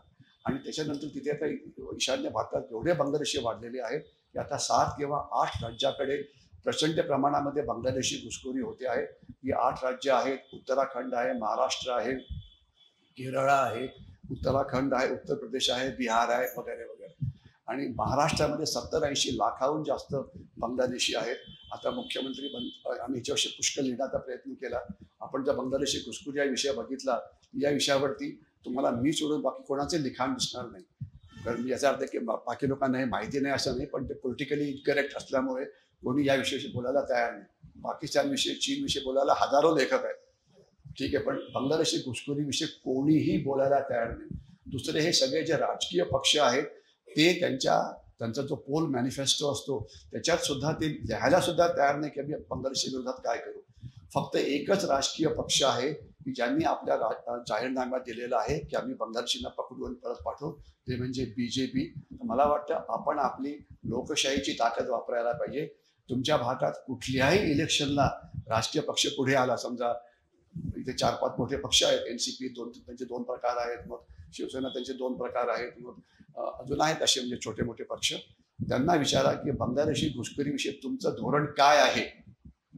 तुम्ही त्यांना पकडणार का, त्यांना परत पाठवणार का, त्यांना शिक्षा देणार का, ठीक आहे. तर आणि त्याप्रमाणे कोणाला मतदान करायचं आपण ते ठरवावं. आता मुख्यमंत्री म्हणतायत की आम्ही करू, मोठ्या गर्जना झालेल्या आहेत, व्हावं अशी इच्छा आहे. परंतु माझ्या पुस्तकात मी लिहिलेलं आहे की 2029च्या आधी भारताच्या 2 राज्यांचे मुख्यमंत्री हे बांगलादेशी होतील. म्हणजे एक आहे आसाम आणि दुसरं आहे पश्चिम बंगाल. मला भविष्याविषयी फारसं कळत नाही, परंतु हे केवळ स्टॅटिस्टिकल डेटा आहे. कारण जे पुण्यातले हुशार लोक आहेत, जे पुण्यात हुशार लोक असतात असे पुण्यातलेच लोक म्हणतात, तर ते 50% सुद्धा मतदान करत नाही. आणि ज्या दिवशी मतदानाचा हे होतो तर त्या दिवशी सिंहगड काय आणि लोणावळा खंडाळा काय आणि कोकणात ते फुल होतं, कुठे जागा मिळत नाही, ठीक आहे ना. म्हणजे ते मतदान करतच नाही ते. आणि मग अतिशय प्राऊडली म्हणतात की मी मतदान करत नाही, मी नोटा करतो, काय काय फोटा काय जे असेल ते करतो वगैरे. आणि बांगलादेशी हे 300% मतदान करतात. पुन्हा ऐका, बांगलादेशी हे 300% मतदान करतात. तुम्हाला कसं करतात? एकेका बांगलादेशीकडे 2-2, 3-3 वोटर्स कार्ड आहेत. गव्हर्नमेंटने एक प्रयत्नामध्ये सुरू केला होता की 1 नेशन 1 पोल. त्याचं मुख्य कारण होतं की एकाच दिवशी जर पोल केलं तर इकडचा माणूस तिकडे जाऊन मतदान करू शकणार नाही. पण हा प्रयत्न राजकीय पक्ष साध्य होऊ देऊ शकत नाहीये. दुसरा प्रयत्न गव्हर्नमेंटने करायचा प्रयत्न केला की जे तुमचं वोटर्स कार्ड आहे, वोटर्स कार्डला लिंक करा आधार कार्डशी. आणि सुप्रीम कोर्टमध्ये एक अतिशय विद्वान जज होते, काय त्याचं नाव होते, ज्याचे वडील पण सुप्रीम कोर्टचे जज होते, जे आत्ताच रिटायर झाले, चंद्रचूड. त्यांनी विद्वत्तापूर्ण एक असं हे केलं की नाही ते गरज नाही, तो आमच्या कुठल्या तरी हक्काच्या काहीतरी विरोधात आहे. ठीक आहे, कारण जर त्याला ज्याच्याशी जोडलं तर तुम्ही आधार कार्ड कधी डुप्लिकेट होऊ शकत नाही, कारण त्याच्यामध्ये तुमची आयरी स्कॅन असतो, तुमच्या डोळ्याचा स्कॅन असतो, तुमच्या थंब इम्प्रेशन असतं. नंतर पहिले काय होतं की पहिले सरकारी डॉक्युमेंट ही वेगवेगळ्या जे डुप्लिकेट केली जायची. मी तुम्हाला एक उदाहरण देतो की पॅन कार्ड, जो 10 लाख पॅन कार्ड डुप्लिकेट होती. तर माझं नाव असेल ABC, तर पहिलं पॅन कार्ड ABCच्या नावाने, दुसरं CABच्या नावाने, तिसरं BACच्या नावाने. म्हणजे अशी डुप्लिकेट कार्ड होती. ज्याला ते पॅन कार्ड लिंकअप झालं आधार कार्डशी, तर आता 12 लाखहून जास्त कार्ड हे तुम्हाला ही म्हणजे डुप्लिकेट दिसली. जवळजवळ महाराष्ट्रामध्ये जवळजवळ किती, मला वाटतं 24 लाख विद्यार्थी हे खोटे होते. म्हणजे शाळा दाखवायचे की आमच्याकडे 600 विद्यार्थी आहेत, जमिनीवरती 400 पण नव्हते. ते जास्त काळ दाखवत होते कारण त्यांना सरकारकडनं ग्रँट मिळतो. तसं ते लिंकअप झालं, ते जवळजवळ 24-25 लाख विद्यार्थी खोटे निघाले. जवळजवळ 1 लाखाहून जास्त शिक्षक हे डुप्लिकेट निघाले. ठीक आहे ना, कारण म्हणजे शिक्षक दाखवायचे आमच्याकडे 20 आहेत आणि पगार द्यायचा, त्या पगार कोण घेईल तर फक्त मॅनेजमेंट, म्हणजे जी शाळा आहे ती. तर आधार कार्ड लिंकअप करणे महत्त्वाचं होतं, पण ते होऊ देत नाहीये. तर बांगलादेशी पकडण्याकरता तुम्ही काय करू शकता, हा एक मोठा विषय आहे. दुर्दैव असं आहे की मोठा गाजावाजा करून त्यांनी हे केलं. आणि काल मी स्टेटमेंट बघितलं DGPचं की आम्ही 12 बांगलादेशींना म्हणजे बांगलादेशमध्ये परत पाठवलं आहे. तर म्हणजे मला हसू आलं. म्हटलं की थोडं विनोदाचा विषय असायला पाहिजे. अरे 80 लाखात जर तुम्ही 12 पाठवले, म्हणजे तुम्ही काय करता आहात? म्हणजे याला काही हे आहे की नाही, काही प्रपोर्शन आहे की नाही काही? आणि आता जी आकडेवारी येते, जवळ 250-300 लोकांना पकडलेलं आहे. अहो, ते पकडायचं कसं, याच्याकरता अनेक पोलिसांसमोर आव्हानं आहेत. तर त्याच्याविषयी मी बोलत नाही, कारण तुम्ही बोलू शकतो, पण आपल्याला ज्याच्याकरता वेळ जाईल. आणि हे आम्ही अनेकांना सांगण्याचा प्रयत्न केलेला आहे, इन्क्लुडिंग आपलं सरकार, इन्क्लुडिंग पोलीस, की त्यांना कसं पकडायला पाहिजे. ठीक आहे ना. तर त्याचं तुम्हाला मी फक्त एकच उदाहरण देऊ शकतो. होतं काय की पकडण्याचं काम पोलीस करतात, परंतु त्या पोलिसांकडे त्यांच्या पोलीस स्टेशनमध्ये फक्त 1 किंवा 2 इन्व्हेस्टिगेटिंग ऑफिसर्स असतात की जे ॲक्च्युली शोधायचं काम करतात. आणि त्यांच्यासमोर 100, 200, 300 क्राईम असतात. तर आम्ही असं म्हटलं होतं की प्रत्येक पोलीस स्टेशनमध्ये 2 इन्व्हेस्टिगेटिंग ऑफिसर ठेवायच्याऐवजी तुम्ही 100 का ठेवू शकत नाही? म्हणजे किती 50 पटीने जास्त. तर 50 पटीने जास्त ठेवलं तर काय होईल की तुमची क्षमता जी इन्व्हेस्टिगेट करायची ती किती 50 पटीने जास्त होईल. जर 80 लाख जर लोक असतील तर 80 लाख केसेस तुम्हाला इन्व्हेस्टिगेट करावे लागतील ना, तर म्हणजे मिळाला तर. ठीक आहे ना. तर ते काय एका माणसाकडनं होणार आहे का, 2 माणसाकडनं होणार आहे का? तर कसं करायचं? म्हणजे सिंपल साधी गोष्ट आहे. आज महाराष्ट्रामध्ये 3.5-4 लाख रिटायर्ड पोलीसवाले आहेत. त्याच्यामध्ये 5-6 हजार शोधा की ज्यांनी आयोगचं काम पहिलेच केलेलं आहे, त्यांना इथे घाला कॉन्ट्रॅक्टवरती. काय जसं होमगार्ड असतात किंवा जसे ते हे असतात ना, जे रस्त्यावरती उभं राहून ट्रॅफिक हे करतात, तसं केलं तर तुमची क्षमता वाढेल. दुसरं, ही जी आपली न्याय व्यवस्था आहे, 7 दिवसात त्यांना जामीन देऊन टाकते. जामीन दिला की ते गायब होतात, त्यांना जामीन देऊच नका. तिसरं, पोलिसांच्याकडे असलेल्या सिस्टीम आणि आपली न्यायव्यवस्थेच्या सिस्टीम इतक्या बाबा आझमच्या आहेत की कोंढवा पोलीस स्टेशनमध्ये कैदेत असलेला बांगलादेशी त्याला घेऊन कुठे जावं लागतं, ते काय ते कुठे ते कोर्ट आहे, हायकोर्ट आहे ना, ते तिथे त्या हायकोर्ट तुम्हाला माहिती असेल की संचेती हॉस्पिटलच्या आधी जे रस्त्यात तिथे हायकोर्ट आहे. म्हणजे 2 बांगलादेशींना तिथे घेऊन जाण्याकरता 2 तास जायला, 2 तास यायला, 15 मिनिटं आणण्याकरता त्याला तिथे म्हणजे एक पोलिसांची पूर्ण वाहन त्याच्यावरती बर्बाद होतं. ते म्हटलं तुम्ही, आम्ही आमच्या नातवाशी बोलतो मोबाईलवरती, ज्यांनी व्हिडिओ कॉल, तसं का करू शकत नाही? तर म्हणजे काही जजेसना ते आवडत नाही, कारण त्यांना भीती वाटते की त्यांचा चेहरा काहीतरी वेगळा समजायला काहीतरी. मी त्यांना जे थोडंसं म्हणजे हे कसं वापरायचं याची त्यांना भीती वाटते. अरे म्हणजे शिकवा, त्यांच्या नातालाच लावा ट्रेनिंगला त्यांच्या, तो त्याला शिकवेल कसं करायचं ते. म्हणजे जर तुम्ही 10 मिनिटं जर त्याचा जर साक्षीची वेळ असेल तर त्याकरता एक दिवस बर्बाद करायचा, त्या 10 पोलीसवाले बर्बाद करायचे, म्हणजे मॅन पॉवरचा किती मिसयूज झाला. आणि ज्याचं गणित चांगलं असेल त्यांनी कॅल्क्युलेशन करावं की जर काय म्हणतात त्याला एका महिन्यामध्ये जर 200 बांगलादेशी पकडले तर एका वर्षात किती पकडले, 2-3 यंग मुलं इकडे, त्यांनी कॅल्क्युलेशन करा गुगलवरती, तुम्हाला कळेल. म्हणजे याला काही अर्थ नाही आहे. तर तुम्ही तिथे काय करू शकता. आज बांगलादेशी आहेत कुठे, तुम्ही पोलिसांचे किंवा याचे डोळे आणि कान बनायला पाहिजे, सगळ्या संस्थांनी डोळे आणि कान बनायला पाहिजे. तोपर्यंत प्रत्येक भारतीय आपले डोळे आणि कान उघडे ठेवत नाही तोपर्यंत यांना पकडणं हे शक्य नाही. हे बांगलादेशी आहेत कुठे, जिथे मेट्रोचं काम आहे तिथे आहे, जिथे रेल्वेचं काम सुरू आहे तिथे आहे, जिथे रस्त्याचं काम सुरू आहे तिथे आहे, जिथे रिअल इस्टेटचं काम सुरू आहे तिथे आहे. आपल्या जवळजवळ 1/3 मोलकर्णी या बांगलादेशी आहेत. आपले हे जे मीट सेंटर्स आहेत, हे जे भाजीपाले विकणारे आहेत कोडव्याला, अर्धे लोक हे बांगलादेशी आहेत. ठीक आहे ना. म्हणजे त्याला काही फारसे बुद्धीची गरज नाही. तर पोलीस म्हणतात की ते बेंगॉलीमध्ये बोलतात. आता आम्ही बेंगॉली नावाचा कोर्स सुरू केलेला आहे, म्हणजे पोलिसांना विनोद येतो त्याच्याविषयी माझी खात्री झालेली आहे. अहो, तर तुम्ही बेंगॉली आज शिकवायला सुरुवात केली तर आम्ही इंग्लिश शिकायला मी 6 वर्ष प्रयत्न केला, तर आणि तरी पण इंग्लिश बोलायला सांगावं लागायचं की मी तर इंग्लिशमध्ये बोलतोय. म्हणजे तुला डाऊट यायचा की कुठल्या भाषेत तो बोलतोय. म्हणजे मिनिंग की जे स्किल असतं हे शिकायला वेळ लागतो. म्हणजे तुम्हाला शिकायची गरज काय. आज पुण्यामध्ये शेकडो बेंगॉली आहेत की ज्याला आपण भारतीय बेंगॉली म्हणू शकतो. त्यांना काय घेत नाही तुम्ही, ते तुम्ही त्यांना बेंगॉली येतं आणि त्यांना तुम्ही इन्व्हेस्टिगेशनला वापरू शकता. फक्त त्यांना रक्षण म्हणजे त्यांना समोरासमोर आणता येणार नाही, कारण त्यांना थोडी सिक्युरिटीचा प्रॉब्लेम असतो. पडद्याच्या मागे बसून प्रश्न विचारायचे आणि हे करायचं, ते सगळं होऊ शकतं. इच्छाशक्ती, डोकं, इनोव्हेटिव्ह मेथड्स हे वापरायला पाहिजे. हे पाठवायचा प्रयत्न केला आम्ही. आणि आम्ही पुस्तकं म्हणजे बांगलादेशी घुसखोरी प्रत्येक पोलीस स्टेशनमध्ये ते पुस्तक पोहोचवलेलं आहे. जवळजवळ आम्ही नंदूजी जवळजवळ 8 लाखाची पुस्तकं आम्ही स्वतःच्या यांनी वाचलेली होती. आणि म्हणजे स्वतःच्या पॉकेटमधून पैसे गेले. म्हणजे आमची पुस्तकं विकत कोणीच घेत नाही. ते पण म्हटलं की हे काम पोलिसांचे, तर तुम्हाला जर कोणी बांगलादेशी माहिती असेल तर त्याची माहिती द्या. पण लोकांचं म्हणणं आहे की पोलीस याचं काहीच करत नाही. म्हणजे हे सिम्पल गोष्ट आहे. तर म्हणून त्याचं असं करायचं की त्या गोष्टी तुम्ही बाय लेटरनी पाठवायचं की अप्पा बळवंत चौकामध्ये इथे हे बांगलादेशी आहेत, ही माहिती माझ्याकडे आलेली आहे. कॉपी द्यायची अप्पा बळवंत चौकाच्या पोलीस स्टेशनला, त्याचीच कॉपी द्यायची SP पोलीसला, त्याचीच कॉपी द्यायची ACPला, त्याचीच कॉपी द्यायची DIGला, त्याचीच कॉपी द्यायची IGला, त्याचीच कॉपी द्यायची DGPला, त्याचीच कॉपी द्यायची सकाळला, त्याचीच कॉपी द्यायची लोकसत्ताला, त्याचीच कॉपी द्यायची मठाला, त्याचीच कॉपी द्यायची मुख्यमंत्र्यांना, त्याचीच कॉपी द्यायची TV9ला, त्याचीच कॉपी द्यायची ABC माझाला.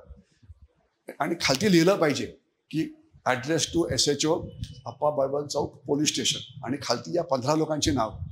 खरकोट जाईल की तो प्रश्न वेगळा आहे, पण त्याला जर कळालं की हे पाठवलेलं आहे तर त्याला थोडंसं प्रेशर येईल की काय झालेलं. अर्थात नेमकी माहिती द्यायला पाहिजे. उगीच त्यांना फिरवण्यात काही अर्थ नाही, कारण शेवटी पोलिसांना पण काम असतं, पण ते केलं जाऊ शकतं. आपले डोळे आणि कान उघडे ठेवा. मी एक शेवटचा फक्त मुद्दा अमेरिकेकडनं येतो. आणि अमेरिकेमध्ये आता डोनाल्ड ट्रम्पच्या भेटण्याकरता नरेंद्र मोदी गेले होते. आणि स्टॉक मार्केट कसं खाली जात आहे, अर्थव्यवस्थेमध्ये पैसा कसा त्रास होतो आहे याच्याविषयी आपण बातम्या वाचल्याच असतील. की सध्या म्हणजे एक आम्ही शब्द वापरतो, मी एक पुढच्या 5 मिनिटात थांबतो नंदूजी. हां, एक 5 मिनिटात थांबतो. ठीक आहे.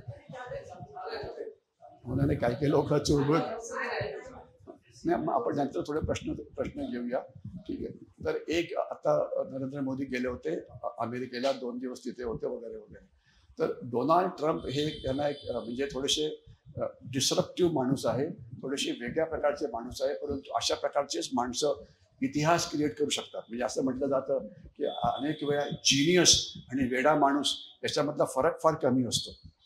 वेडा की जिनियस फरक फार कमी असतो. कारण हे माणसं जी जिनियस असतात ती प्रवाहाच्या विरुद्ध पोहतात आणि मग काहीतरी असं करून दाखवतात की जे त्यावेळेला अशक्य वाटलं होतं. आता मी त्यांचा म्हणजे आमचे लोकसत्तावाले वगैरे म्हणतात की त्याच्यामुळे आपल्या वर्तमानपत्राला जगाची फार काळजी लागलेली आहे की जगाचं कसं होईल वगैरे वगैरे. आणि त्यांना वाटतं की त्यांची ॲडवाईस लोकसत्तेकडनं घ्यायला पाहिजे किंवा मठाकडनं किंवा सकाळकडनं घ्यायला पाहिजे. अरे सकाळी पुण्यात कोणी वाचत नाही, त्यांना कसला ॲडवाईस दिला तुम्ही.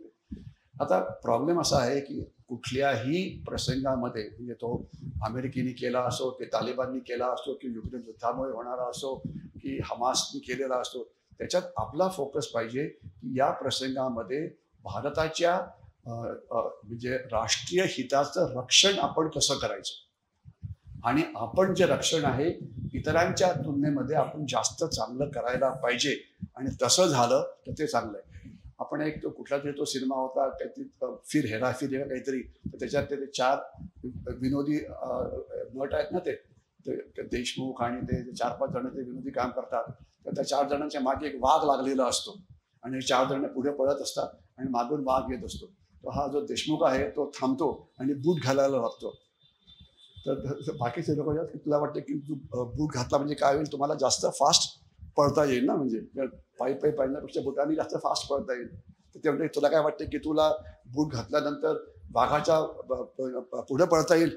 अरे म्हणे वाघाच्या पुढे कोणाला पळायचं आहे, मला फक्त तुमच्या तिघांच्या पुढे पळायचं आहे. ठीक आहे, मला वाघाच्या पुढे जायचंच नाहीये.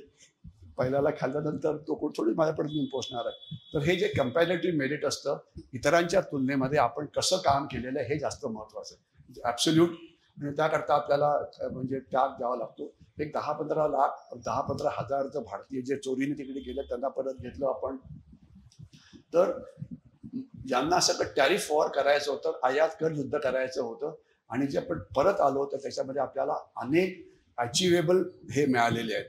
तर आपल्याला जीचं इंजिन मिळणार आहे, आपल्याला काही ड्रोन्स मिळणार आहे. या गोष्टी म्हणजे त्याच्यात मी आता जास्त डिटेलमध्ये जात नाही, परंतु फायदा हा पुष्कळ झालेला आहे. आता तुम्ही बघाल की खालिस्तानी दहशतवादी जे ॲक्टिव्ह होते अमेरिकेमध्ये, कॅनडामध्ये, इंग्लंडमध्ये, त्यांची थोडीशी हवा निघालेली आहे. आता ते बोलणं कमी झालेलं आहे. तवावर राणा मी म्हटलं होतं की तो म्हातारा झाला, त्याला कशाला आणलं, पण त्याच्यामध्ये एक संदेश जातोय की जर तुम्ही असं काही केलं तर तुम्ही याच्याप्रमाणे हे केले जाऊ शकता. आणि असं पण मानलं जातं की काही खालिस्तानी जे सपोर्टर्स होते अमेरिकेमध्ये त्याच्यातलं सुद्धा काही लोक परत येतील आणि तसं झालं तर त्यांना तो एक मोठा धक्का असेल, कारण त्यांना वाटत होतं की भारताच्या बाउंड्रीच्या बाहेर गेल्यामुळे भारताचा कायदा त्यांना आता लागू नाहीये. तर डोनाल्ड ट्रम्पनी आणि तिथे एक डीप स्टेट नावाचा शब्द वापरला जातो. डीप स्टेटचा अर्थ थोडक्यात असा असतो की काही जण गव्हर्नमेंटच्या आत असतात, परंतु जे गव्हर्नमेंट लोकांनी निवडलेलं आहे त्याच्या विरोधात ते काम करतात. म्हणजे त्यात काही NGOज असतात, त्याच्यामध्ये काही म्हणजे काही लोकशाहीचे लोक असतात, काही राजकीय पक्ष असतात, काही हे असतात. म्हणजे राजकीय पक्ष चीनचाच प्रपोगंडा करतात की चीननी असं केलं, चीननी तसं केलं, की जे खरं नाहीये. ठीक आहे. तर म्हणून यांना कसं टॅकल करायचं हा एक मोठा विषय आहे आणि डोनाल्ड ट्रम्प त्यांना बऱ्यापैकी टॅकल करतात. जस्ट इमॅजिन करा की तुमच्यावरती आम्ही आयात कर लावू असं म्हटल्यानंतर मेक्सिको आणि कॅनडा जे त्यांचे 2 शेजारी राष्ट्र त्यांची हवा निघाली आणि त्यांनी 1 लाख सैन्य तिथे तैनात केलेलं आहे की तिकडून मेक्सिकोमधनं किंवा कॅनडामधून घुसखोरी अमेरिकेत व्हायला नको. नुसती धमकी देऊन ते काम झालेलं आहे. तर अशी धमकी आपण नेपाळला का देऊ शकत नाही, अशी धमकी आपण बांगलादेशला का देऊ शकत नाही की तुम्ही तुमच्याविषयी करू शकतो. तो एक भाग झाला. दुसरं ते सगळ्यांना म्हणजे त्यांना अमेरिका म्हणजे त्यांच्या मागा नावाचा शब्द आहे, मागा, मेक अमेरिका ग्रेट अगेन, आणि त्यांना मोदींनी जोडलं मीगा, म्हणजे मेक इंडिया ग्रेट अगेन आणि मागा प्लस मीगा इक्वल टू मेगा, म्हणजे दोघंही आपण ग्रेट होऊया. तर आज भारत आणि अमेरिकेच्या अनेक गोष्टी मिळत आहेत आणि आपल्याला त्यात बऱ्यापैकी यश मिळतं आहे. परंतु येणारा काळ हा अतिशय डिसरप्टिव्ह राहील आणि आजच्या क्षणी 50 ठिकाणी युद्ध सुरू आहे. युक्रेन वॉर हे तुम्हाला एक माहिती असेल, हमास इस्रायल युद्ध, Israel Hezbollah, Israel Iran, Israel हे माहिती असेल. तर त्याच्यामध्ये प्रश्न असा असतो की त्याचा आपण स्वतःकरता फायदा कसा करून घ्यायचा आणि त्याच्यामध्ये फायदा करण्यामध्ये आपल्याला बऱ्यापैकी यश मिळालेलं आहे. उदाहरणार्थ युक्रेन युद्धामध्ये काय चाललं आहे हा विषय मोठा विषय होईल, परंतु भारताने काय केलं, आता आपण रशियाकडनं कच्चं तेल विकत घेतो, ते शुद्ध करतो आणि ते कोणाला विकतो, युरोपला.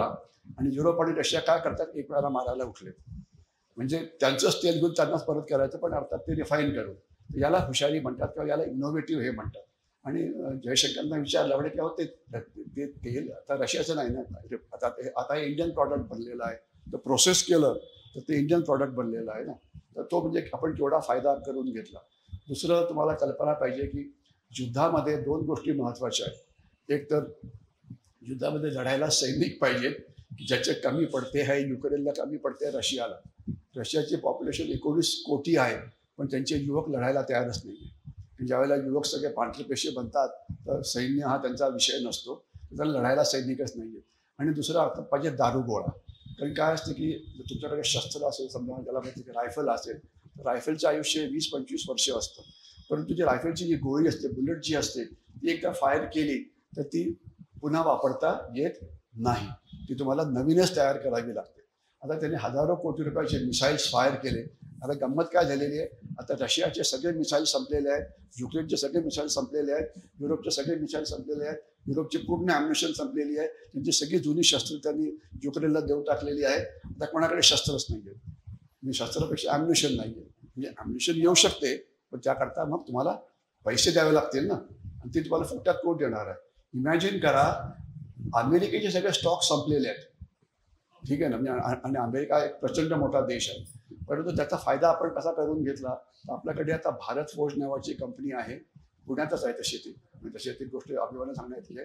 तर ते काय करतात, तर ते ॲम्युनिशनचं केसिंग, ॲम्युनिशनचे 2 भाग असतात की केसिंग म्हणजे ते मेटलचा भाग असतो आणि त्याच्यामध्ये आत एक्सप्लोजिव्ह घातलेलं असतं, तर ते केसिंग कव्हर जे म्हणता येईल की त्याला शब्द केसिंग आहे, तर ते आयात करतायत. आणि सांगतात की ते आम्ही म्हणजे नॉन वॉर झोनला पाठवतोय, म्हणजे आता पोलंडमध्ये पाठवतोय. पोलंडमध्ये काही युद्ध नाही ना, तर पोलंड तिकडे कुठे पाठवत असेल तो प्रॉब्लेम त्यांचा आहे. मग पोलंड काय करतं, त्याच्यावर दारोगोळा घालतं आणि ते थोडे युक्रेनला आणि थोडे रशियाला देतात. म्हणजे ते ठीक आहे असं मला वाटतं, कारण ते पोलंड ठेवून करणार काय त्यांना एवढं, म्हणजे शेकडो कोटी रुपयाची ॲम्युनिशन घेऊन पोलंड काय करणार आहे. म्हणजे एक गोळी पण फायर होत नाही, अर्थातच ते कुठेतरी जात आहे, ते त्याचा काही फायदाच नव्हता.